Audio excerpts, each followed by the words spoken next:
శ్రీ లలితా పరమేశ్వరి చక్రపురం ఛానల్కి స్వాగతం సుస్వాగతం. ఇది భగవద్గీత.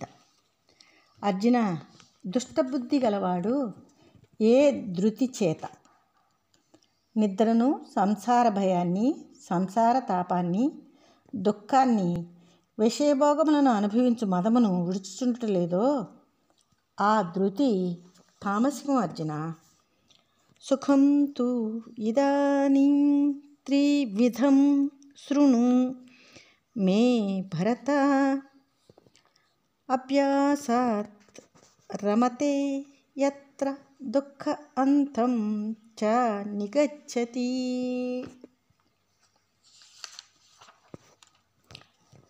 అర్జున, ఇప్పుడు ఎక్కడ ఏ సుఖమునందు అభ్యాసం వలన సంతోషిస్తున్నాడో, దుఃఖాంతమును పొందాలనుకుంటున్నాడో అటువంటి దానిని 3 విధాలైన సుఖమును నా నుండి విను. పారమార్థిక భేదాలను త్రిగుణ భేదములతో పోల్చి చెప్తాను, విను అని భగవానుడు అంటున్నాడు. యత్తత్ అగ్రే విషం ఇవ పరిణామే ఉపమం తత్సుఖం అసాత్వికం సత్వ ప్రోక్తం ఆత్మ బుద్ధి ప్రసాదజం. ఏది ఆరంభమునందు విషము వలనో చివరిది అమృతంతో సమానమును ఆ సుఖము గుణాలతో కూడినది అని చెప్పబడుతూ ఉంది. ఆత్మయందు బుద్ధి యొక్క తృప్తి నుండి పుట్టినది.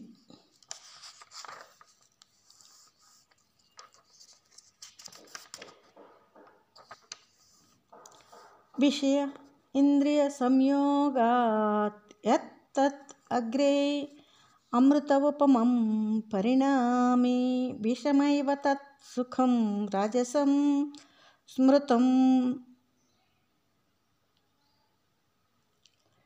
ఇంద్రియాలు సంయోగం చందగా లభించినటువంటిది మొదట్లో అమృతం వల్లే సమానంగా ఉంది, చివర విషం వలె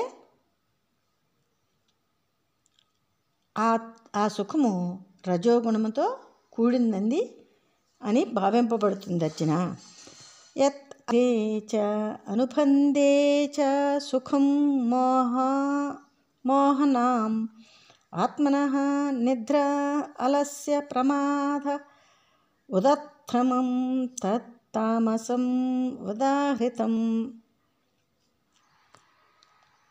ఏది మొదట్లోనూ చివరిలోనూ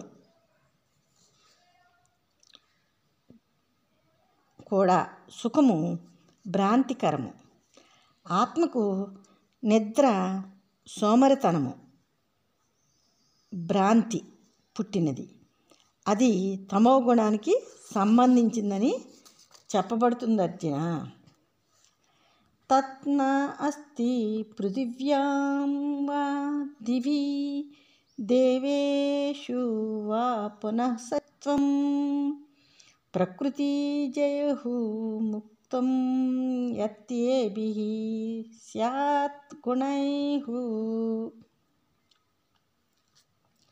భూమి యందు కానీ, ఉన్నత లోకాలలో కానీ, దేవతల యందు కానీ మరలా జీవము భౌతిక ప్రకృతి వలన పుట్టిన విడవబడినది.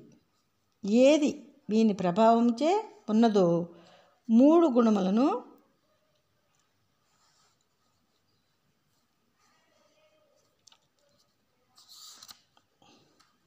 బ్రాహ్మణ క్షత్రియ విశాం శూద్రాణం చ పరంతప కర్మాణి ప్రవిభక్తాని స్వభావ ప్రభవైః గుణైః. బ్రాహ్మణులు, క్షత్రియులు, వైశ్యులు, శూద్రులు మరియు శత్రువులను సంహరించువాడా, కర్మములు విభజించబడినవి.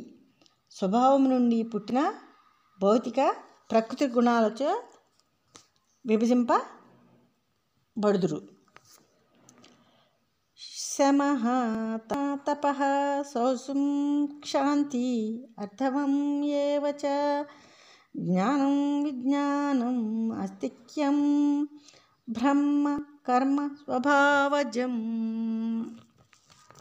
శాంతి ఇంద్రియ విగ్రహము, తపస్సు, శుచి, సహనము, నిజాయితీ, జ్ఞానం, విజ్ఞానం, ఆస్తిక్యమను సహజ గుణ లక్షణాలు. వీటితో బ్రాహ్మణులు కర్మ చేస్తూ ఉంటారు. శౌర్యం తేజ ధృతి దాక్ష్యం యుద్ధే చ అపి అపలాయనం దానం ఈశ్వరభావః చ క్షాత్రం కర్మ స్వభావజం. శౌర్యం శక్తి, దృఢనిశ్చయము, దక్షత, యుద్ధమునందు ధైర్యం, ఔదార్యము, నాయకత్వ లక్షణాలు క్షత్రియులకి సహజమైన కర్మ స్వభావాలు ఇవి. కృషి గోరక్ష్య వాణిజ్యం వైశ్యకర్మ స్వభావజం పరిచర్యాత్మకం కర్మ శూద్రస్య అపి స్వభావజం. వ్యవసాయము, గోవులను రక్షించడం, వాణిజ్యాలు వైశ్యులకి సహజ స్వభావ కర్మలు. పరిశ్రమలు, మళ్ళీ ఇతరులను సేవించుట అనేవి శూద్రులకి